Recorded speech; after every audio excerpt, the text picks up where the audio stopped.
I'm a Verizon engineer. And I'm part of the team building 5G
Well, good morning, everybody. Hello, hello, hello. Brad here.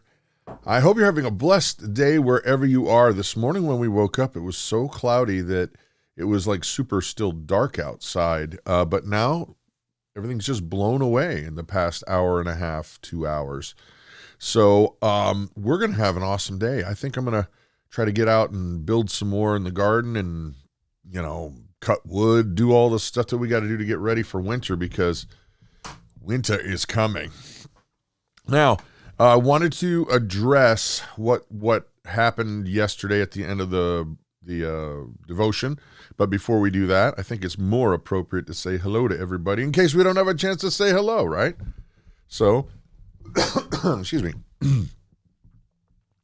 So good morning to Lisa Park, Lori. Good morning, Sally. Stars in the Forest, Susie. Good morning to Jeanette, Delaney B, Janet K, Adele. Good morning to Sally H. Good morning to Monica Sherman.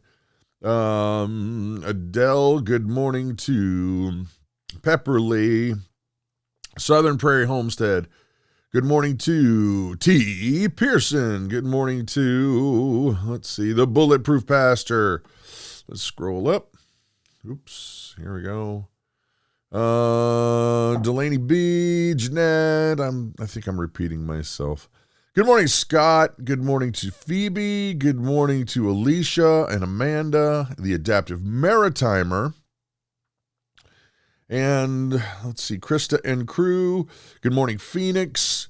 And by the way, thank you for that little bump on the patron page. I greatly appreciate you helping out there.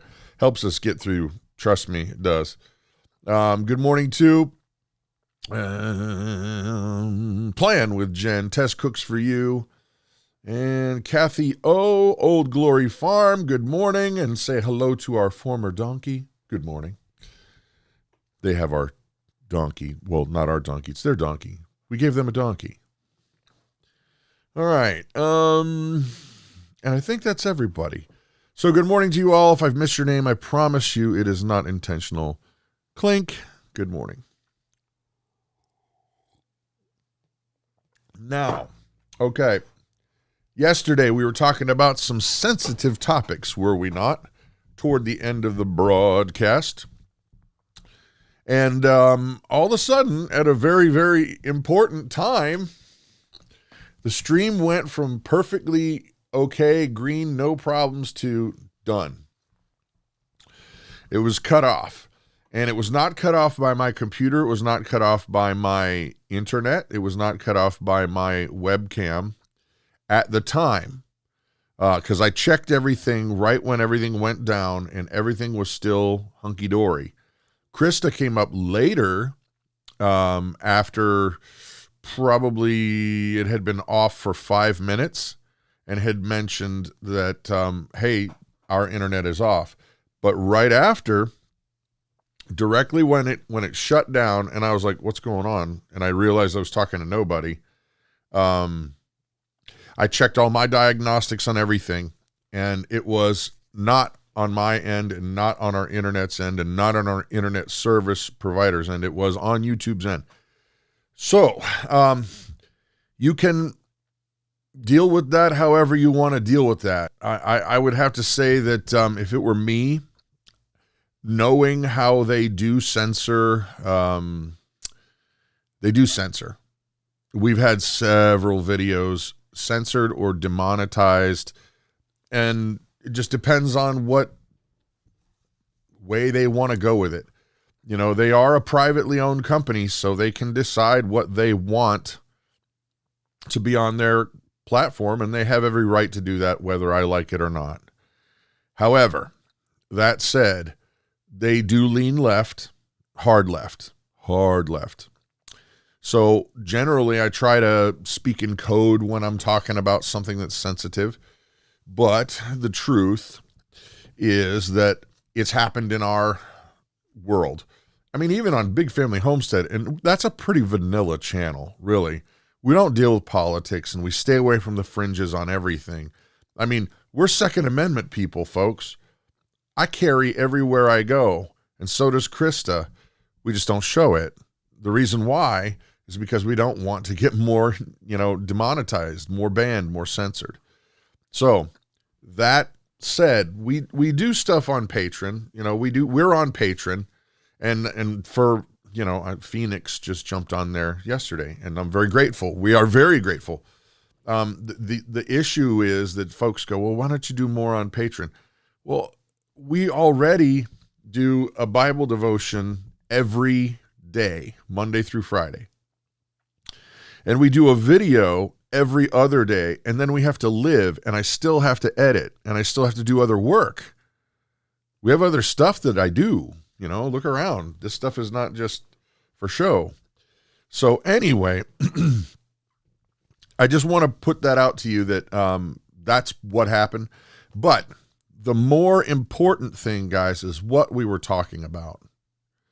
If you remember what we were talking about, you have every right to defend yourself. And I suggest that you take the appropriate measures to make sure that you can be safe. And do it now. Don't wait. All right, let's get to reading scripture. All right. Here we go. We are in Matthew chapter 14. Boom. ESV version of the Bible. And we are going to read the account of Jesus walking on the water. All right, so here we are, chapter 14, verse 22.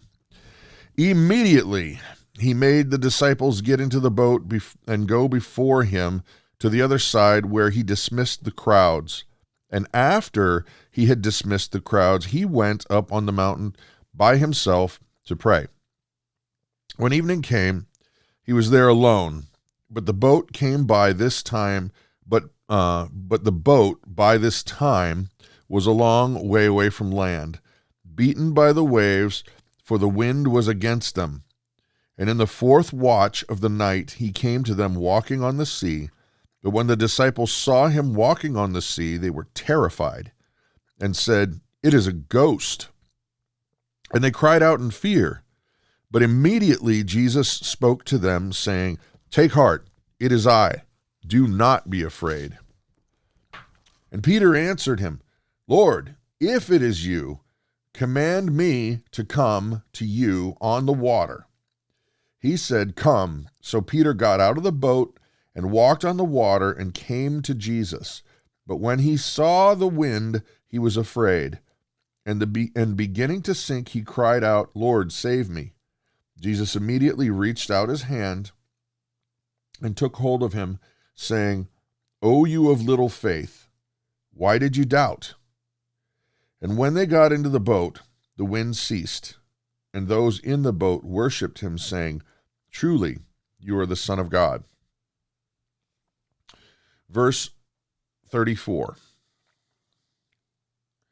And when he had crossed over, they came to the land of the Gennesaret. And when the men of that place recognized him, they sent all around to that region and brought back to him all who were sick, and implored him that they might only touch the fringe of his garment. And as many touched of it were made well. Okay.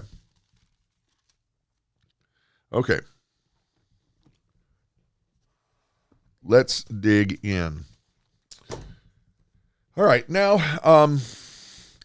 I am going to hit some points that if you've been around this channel, this devotion, more than 6 months, you're going to hear a few things that I've said in the past about the walking on the water. And I think that it's really super important. They're good points to bring out because they're points that I haven't heard a lot of other pastors say. And I think they're points that are pivotal. That said, for those of you who have been around, I'm bringing some new stuff, so don't worry. It's not just the old stuff. Now, the first thing that I want to note here is it's just a funny thing. It's just funny because it says here, verse 22, immediately he made his disciples get into the boat and go before him on the other side while he dismissed the crowds. Okay, first things first, what were they doing beforehand? They were feeding the 5,000, right? So it was nighttime. If you remember, the disciples were griping because they're like, hey, it's almost night and these people need somewhere to go and something to eat. Send them away. And then the miracle with the feeding of the 5,000 happened. Jesus made that happen. And so then after dinner, that's directly after dinner, he feeds them. Now, there's no account of him preaching here, so we don't know how long this took, but he feeds them, and then the next word is immediately he made them get into the boat and go before him to the other side while he dismissed the crowds. Now, so first of all, it's kind of like Jesus' version of a dine and dash, right? Except he paid the bill. So it's not Jesus dining and dashing, I guess. He paid the bill. So the disciples, it was a dine and dash for them, I suppose. Or the people that, don't worry about it. Dine and dash. So he has the disciples get into the boat, and they're heading out across the Sea of Galilee. Now, if you look at a map, the Gennesaret, it's not just right around the corner. It's a good distance away. And so a storm kicks up. The disciples are out there. It's late. Now, it's late. But before we get there, I think it's important to take a note here.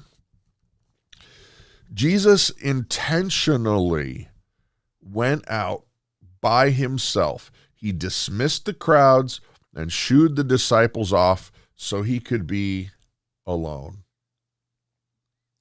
in prayer. And he went up on the mountain by himself to pray. When evening came, he was there alone, but the boat by this time was a long way away from the land. Okay, now, so Jesus goes up there basically to recharge his batteries, right? You know that saying where, I just feel beat down, I'm worn out. And what we do sometimes, we have different pastimes that we like to unwind, relax, recharge the batteries. Some people go fishing. Some people go catching. Some people like to go camping, or some people like to watch movies. Some people will knit. Some people will do any number of things that they kind of can just relax. Some people take a nap. Yeah, some people will cut the grass.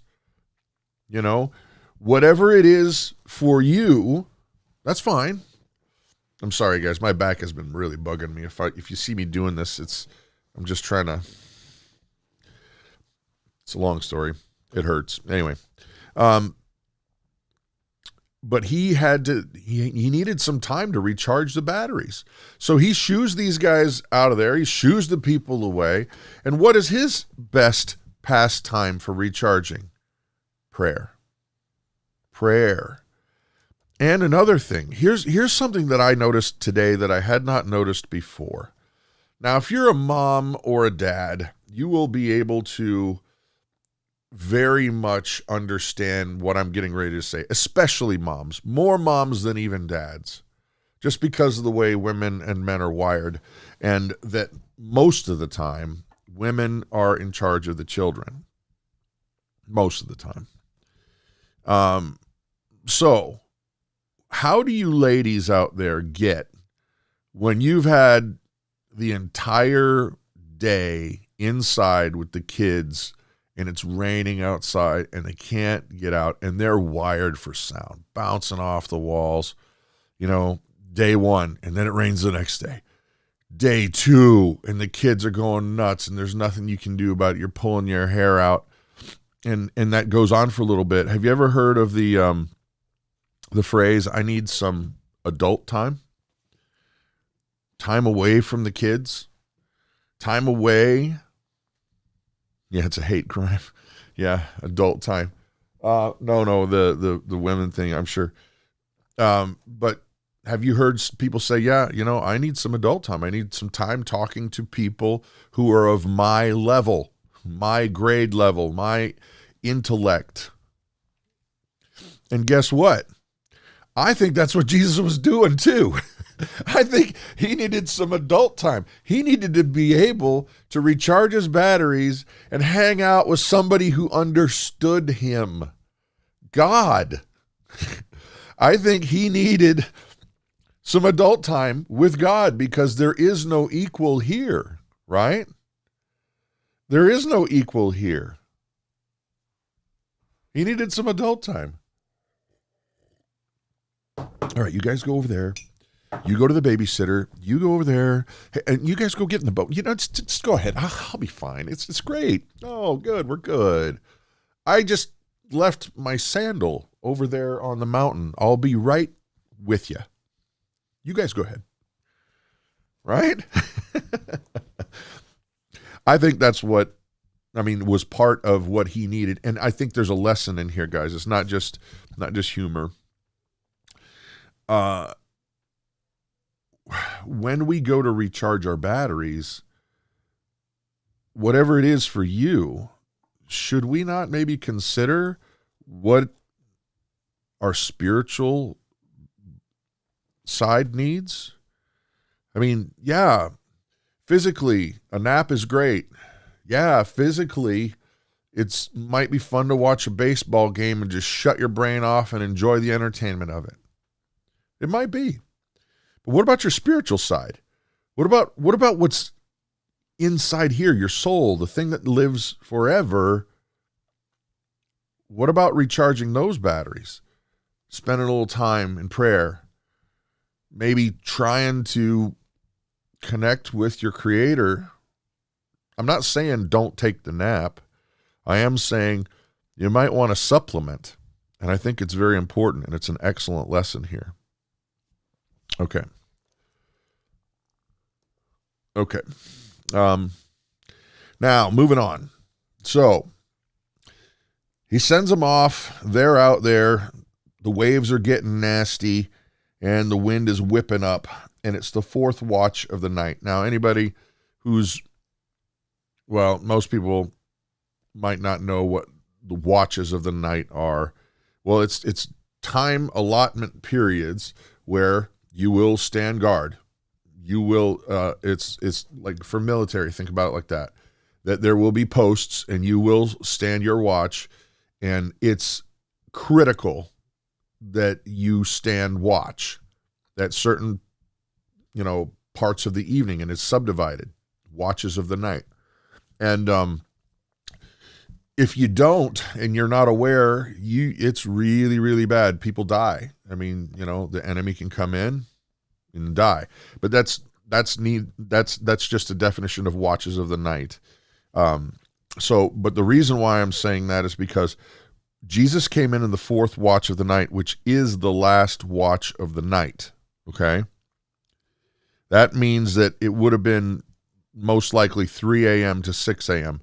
And that's the hardest watch of the night, in my opinion. Some people are night owls, and they're like, that's not a big deal.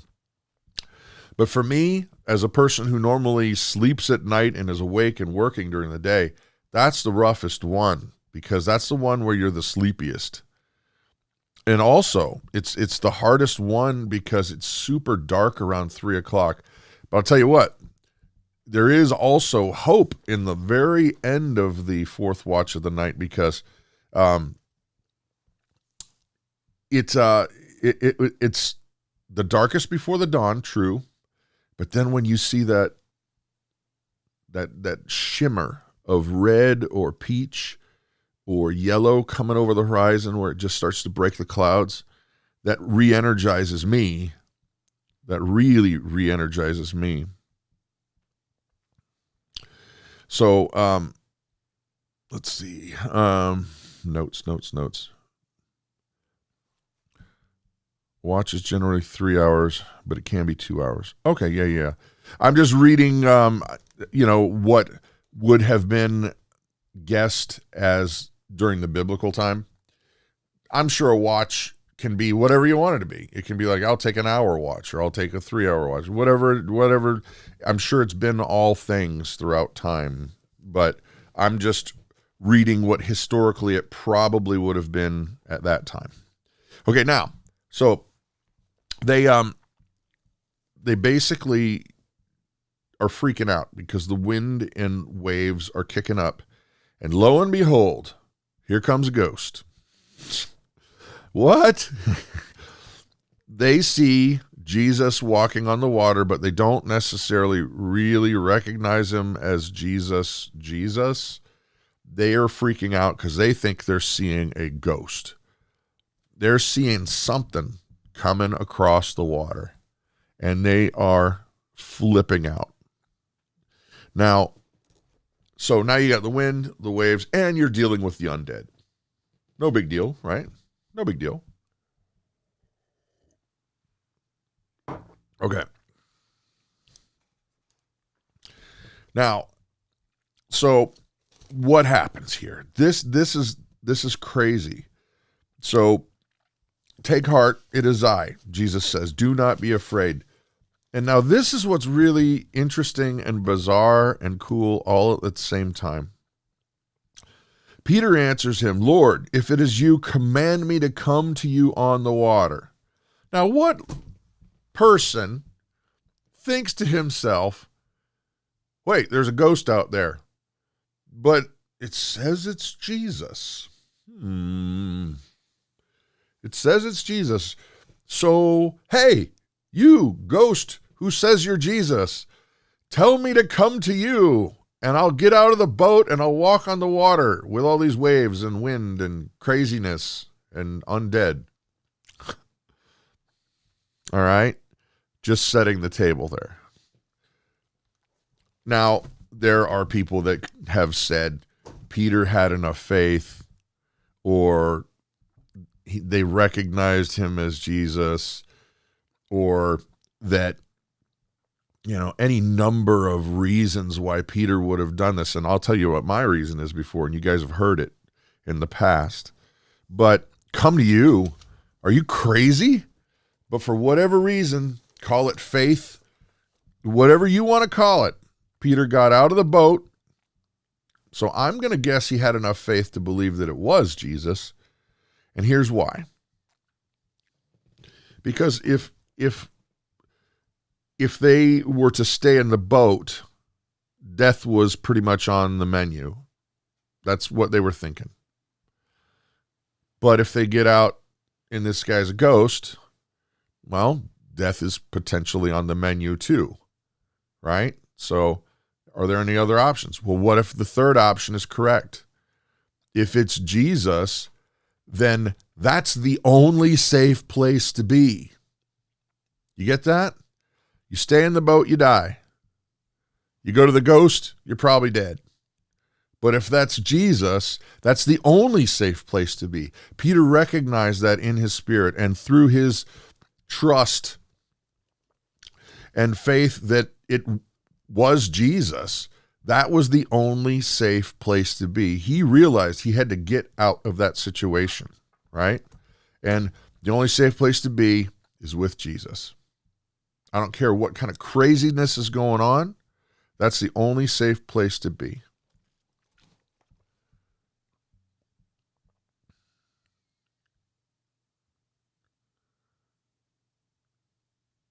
Yeah, I always thought that was a bad security protocol on Peter's part. You never trust a strange guy walking up to you in the dark if they say they mean you no harm. Interesting. Jesus is the only safe place to be. Isn't that the truth? Peter, how long can I back float if it's not Jesus? Hilarious. I do think that God supernaturally gave Peter faith. It seems foolish in the world, but something triggered in his heart. Could be, and I probably agree with that. I would tend to agree with that. I just lean with, he understood death, possibility of life. I'm believing that this is Jesus. Let's do this. Right. Okay. So there's one of the good nuggets. Now, Peter walked, right? He got out of the boat, and miraculously, he walked. Now, it doesn't say how far he walked, but he walked far enough away from the boat that Jesus wasn't standing right there. But he also walked far enough where when he took his eyes off Jesus that Jesus immediately reached out and grabbed him. So he went some distance right in front of Jesus so that he would have been able to be close enough to immediately grab him, right? So he walked, and beginning to sink, he cried out, "Lord, save me." Jesus immediately reached out his hand and took hold of him. Okay. Saying to him, "O you of little faith, why did you doubt?" And when they got in the boat, the wind ceased. Now, here's the thing that we can read this. And for us, it's easy. Why did he keep his eyes on Jesus? If he just kept his eyes on Jesus, if he kept focused on Jesus, it would have been fine, right? Everything would have been great. Why didn't he just do that? He started out doing that. He had enough faith to get out of the boat. Well, Thursday morning coffee holding armchair quarterbacks. Yes, that's you and me, both of us. Let's take a swig of coffee and unpack this.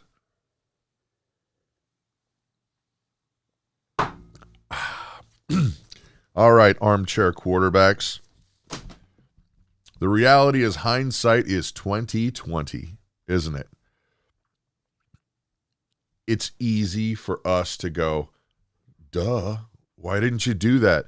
We have read the birth of Christ. We've read about the creation of the world. We know and believe that King David was awesome and then he was a jerk. And then we know that Jesus performed all these miracles, and we can see the culmination of all of this stuff, and we can see the healings and the death, burial, and resurrection and all of the stuff and how our lives are transformed. We have perfect 20/20 vision when it comes to what we will allow in our lives when it comes to Christ.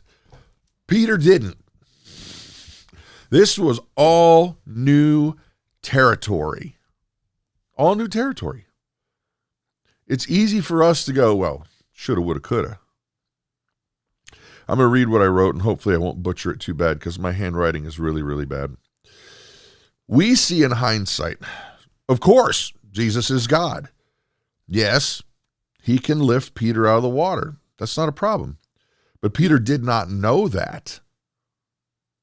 He may have felt it, or maybe even a little bit, or maybe he had enough faith that he might have been, that he might be something. Jesus might be something, like maybe a prophet, maybe a good teacher, maybe even Messiah. But God?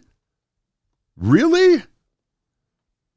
Could Peter have possibly believed that Jesus was God at this point?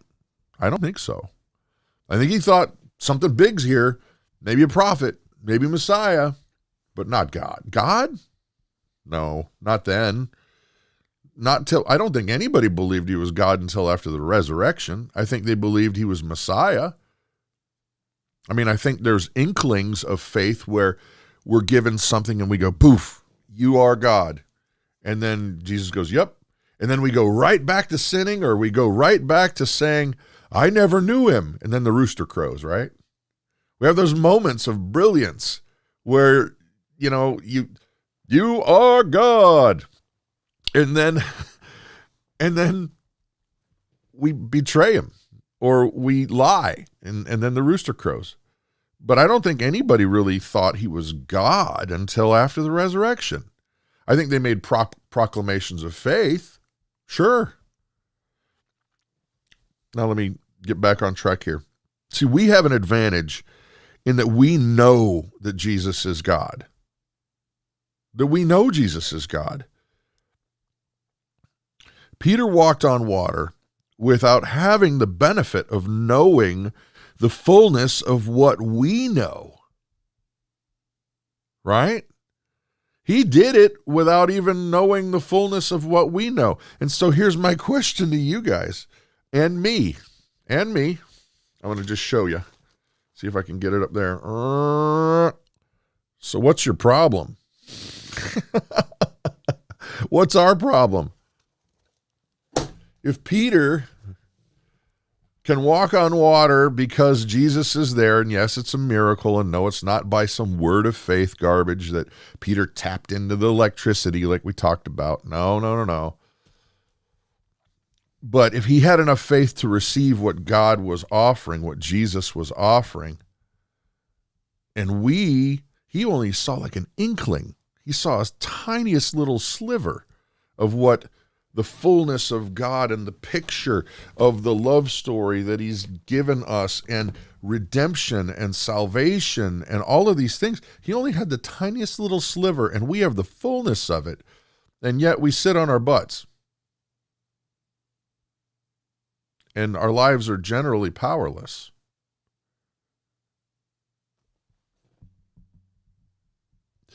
No, this is not a beatdown. This is an encouragement. We have the fullness of truth. Here it is. We have salvation. We have Christ. The same God that told Peter to get out of that boat and enabled him to walk on water is the same God that is allowing you to see this right now. Same God. The same God is saying, hey, I have specifically created you with a gift set that I want you to use. There's nobody else in all of history like you. You are completely 100% unique and special. And I don't mean like the participation trophy special that they give away in schools now, because that's baloney. I'm talking about you are exactly the round peg for the round hole that I've created for you in advance to do the good works that I want you to do. You may not be a great orator. Fine. That's not how I made you. You may be a sewing, awesome, crazy person. Maybe that's your thing. So then do that for my glory. If you're good at speaking, Bulletproof Pastor, he's a great teacher, right? On at 9:30 right after this, by the way. He's a great teacher. So there is no retirement for that. There's no, I'm done. I'm checking out now. Wait a minute. Have all the souls who were supposed to get into heaven gotten into heaven yet? And this isn't chastising him because he got off the bench. It's good. We all should. We can all do something. We can all do something. Now the question is, are you? Are you gonna? Or are we going to sit back when we have the fullness of the love and redemption and the plan? Are we going to sit back and go, well, this is great. Let's see what's on American Homestead.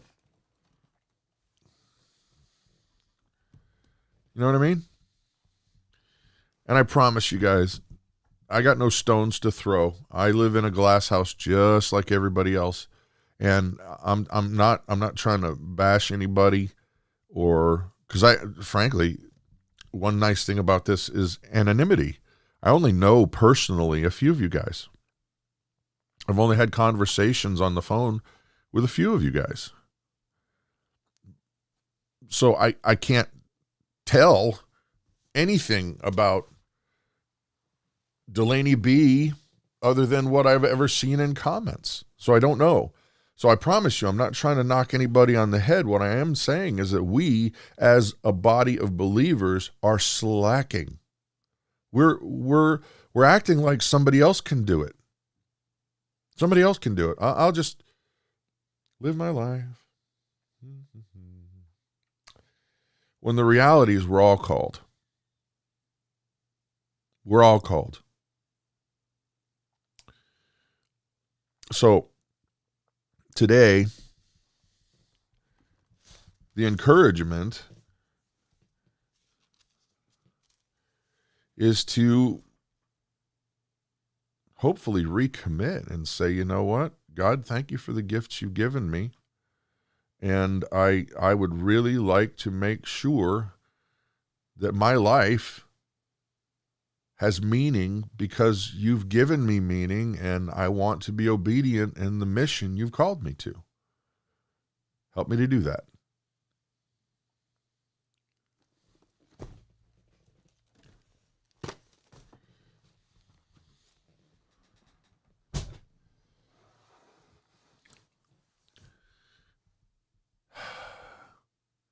You know, when we pass away, when we stand before God, because we will all stand before God, you know that, right? It's not just the good people. Everyone will stand before judgment. The only thing that's going to keep us from eternal is the blood of Christ. We'll all stand before God. Can you imagine what it would be like to be in front of Christ when we pass, and he says, hopefully, prayerfully, "Well done, my good and faithful servant."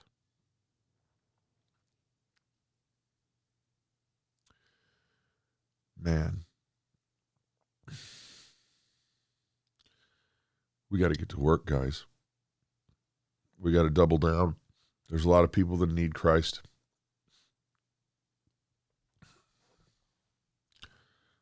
Let's say a quick prayer. All right, Father God, thank you. Thank you, Lord. Please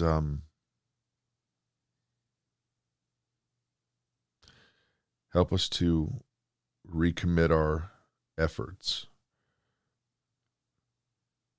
to the gifts and talents you've blessed us with. Help us to stop making excuses and to start living out our calling in a new and bold way.